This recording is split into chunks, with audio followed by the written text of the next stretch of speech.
महामारी की वजह से देश की अर्थव्यवस्था एक बार फिर से बेपटरी हो गई है, जिसका गहरा असर व्यापार पर पड़ा है। स्टार्टअप के साथ साथ दिग्गज कंपनियों को भी काफी नुकसान झेलना पड़ा है और इसकी वजह से लोगों को अब परेशान होना पड़ेगा, क्योंकि कंपनियों ने छंटनी शुरू कर दी है, जिसकी वजह से रोजगार छिनता जा रहा है और 2022 तक तो आईटी सेक्टर में लाखों लोगों को काम से हाथ धोना पड़ेगा। देश में अब तक माना जा रहा था कि सबसे ज्यादा रोजगार देने वाला क्षेत्र अगर कोई है तो वो सिर्फ आईटी सेक्टर है, जहां काम की भरमार है। लेकिन महामारी की मार ने लोगों से छीन लिया है उनका रोजगार, क्योंकि दूसरी लहर के बाद अब देश में तेजी से आईटी सेक्टर से लोगों को निकाला जा रहा है। अब तो कहा जा रहा है कि ऑटोमेशन की ओर से तेजी से बढ़ रही सूचना प्रौद्योगिकी क्षेत्र की कंपनियां 2022 तक करीब 30 लाख नौकरियां खत्म करने की तैयारी में है।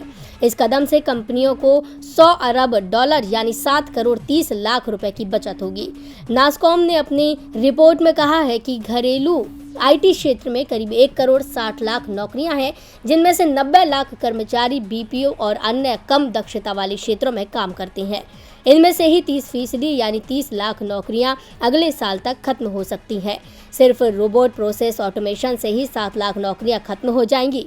टीसीएस, इन्फोसिस, विप्रो, एचसीएल, टेक महिंद्रा और कॉग्निजेंट जैसी कंपनियां अगले साल तक ऑटोमेशन की वजह से ये छंटनी कर सकती हैं। इन पर वेतन के रूप में 100 अरब डॉलर की बचत होगी, लेकिन ऑटोमेशन के लिए 100 अरब डॉलर खर्च भी करने होंगे। इसके अलावा 5 अरब डॉलर नई नौकरियों के वेतन पर खर्च आएगा। वहीं फॉर्च्यून 500 की रिपोर्ट के मुताबिक महामारी की दूसरी लहर में युवा और ज्यादा उम्र वाले कर्मचारियों ने अधिक नौकरियां गंवाई हैं। 24 साल से कम उम्र वाले युवाओं में 11% की नौकरियां गईं, जो पिछले साल 10% थी। इसी तरह 55 साल से ज्यादा उम्र वाले नौकरी पेशा में 5% लोग बेरोजगार हो गए। पिछले साल ये संख्या 4% थी। इस रिपोर्ट में साफ है कि लोगों से छिन रहा है रोजगार और कुछ नहीं कर रही सरकार। अगर ऐसे ही चलता रहा तो देश और गरीब होता जाएगा, क्योंकि रोजगार नहीं होगा तो विकास कहां से आएगा।